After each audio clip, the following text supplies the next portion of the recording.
khairul lil ladzina yattaqun afala taqilun. Dan kehidupan dunia ini hanyalah permainan dan senda gurau. This world is just permainan dan senda gurau. Sungguh lebih baik, negeri akhirat itu adalah lebih baik bagi orang-orang yang bertakwa. Tidakkah kamu mengerti? Kata Allah. Don't you understand? Kita dekat sini, dunia ini hanyalah permainan dan senda gurau.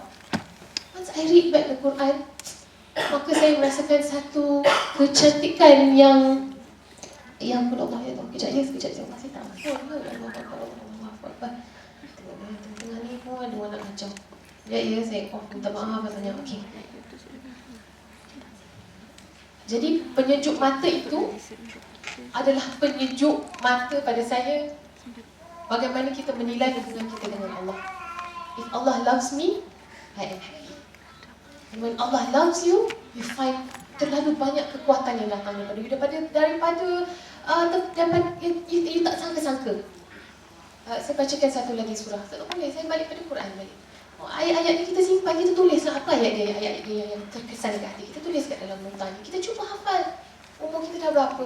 Ayat Quran satu patah pun kita tak mampu hafal. Sedangkan inilah dia mukjizat yang paling agung yang Allah berikan kepada kita. And it starts with the mother, sebab kita ni mendidik anak-anak. Anak-anak lihat ibunya cuba. We try our best. Kesanggupan kita. Dalam surah At-Tawbah pun ayat 12, ayat 16. Allah kata kita ikut kesanggupan kita. Ada orang, dia punya kesanggupan ataupun dia punya struggle ni untuk menjadi seorang wanita yang lebih baik adalah untuk bersolat dahulu. Ada orang tak solat lagi. Balik rumah ni kita cuba solat subuh dulu. Ada orang dia punya kesanggupan untuk bangun solat tahajud malam. Dia tengah berstruggle. Ada orang berusaha untuk nak pakai selendang jaga kepada dia. Do that. Ada orang untuk melabuhkan tudungnya. So to me, life is a progress. Dan kita cuba sedaya upaya mengikut kesanggupan kita. Dan jangan kita menilai orang lain mengikut diri kita. Dia punya kesanggupan tu lain. I find this a process, a beautiful process untuk kita mencantikkan diri kita sebagai seorang wanita. Hati suami mana yang tak sejuk? Walaupun dia jahat macam mana pun, dia bangun, mungkin dia bangun malam, dia tengok isterinya sedang berdoa dan menangis pada Allah. If you change Allah to other people, I want Allah to love me. Tapi sekarang ni kita gunakan Allah itu, kita tukar Allah itu dengan nama-nama manusia. I want my husband to love me. I want my boss, Encik Amin, to love me. I want other people to love me.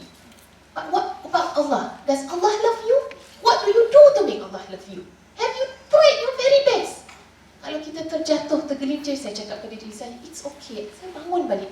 Saya minta ampun, minta taubat kerana Allah sangat suka orang-orang yang telah melakukan kesalahan tapi dia bertaubat. Dia sedar dia taubat. Dia buat salah, dia taubat lagi. Dia buat salah lagi, dia buat taubat lagi. Cari ilmu. Kecantikan seorang wanita akan terserlah di sana. Ingat, it's not the makeup, it's not the baju, but it's what you have inside you here yang akan mencantikkan anda dan memberikan anda satu keyakinan yang sangat tinggi. Jadi saya akhiri dengan satu surah di dalam Quran yang memberi satu impact yang sangat hebat pada saya. It's all in the Quran. It's all in the Quran. Go buy Quran kecil macam ni, masuk dalam beg kita depan ni. Kalau seorang pula daripada anda yang pergi membeli Quran dan cuba membaca Quran setiap hari, ada buku nota macam ni, saya rasa berbaloilah perjalanan saya daripada Kuala Lumpur ke Miri. Banyak sekali, cuma-cuma Qurannya. Yang ada translation, ada warna pink, ada purple, ada letak dekat dalam beg kita. InsyaAllah gunakannya. Use it. This is your strength. A'udzubillahi minasyaitonirrajim. In yansurkumullahu fala ghaliba lakum wa in yakhzulkum faman dhallazi yansurukum min ba'di wa 'alallahi falyatawakkalul mu'minun. Dan jika Allah menolongmu, maka tiada siapa yang dapat mengalahkan kamu. Tetapi jika Allah membiarkan kamu, tidak menolongmu, maka siapakah yang dapat menolongmu setelah itu? Dan kerana itulah kepada Allah sahajalah orang-orang Muslim perlu bertawakal. That is very, very powerful. If Allah helps you, and then when you have kita mempunyai keyakinan yang tinggi kepada Allah, tapi kita kena tahulah solat, kita kena jaga, kita tengah jumpa ni, kita ada keyakinan yang tinggi, Allah akan buka pintu daripada tempat yang kita tak tahu. So try that, insyaAllah. Pada saya, penunjuk mata itu adalah wanita yang cuba menjadi seorang wanita yang solehah setakat mana yang diubah. Terima kasih Bang Waldina. Hidung penyek pun kalau keyakinan yang tinggi, dia tetap cantik. Itu ayat yang sangat terkesan pada saya.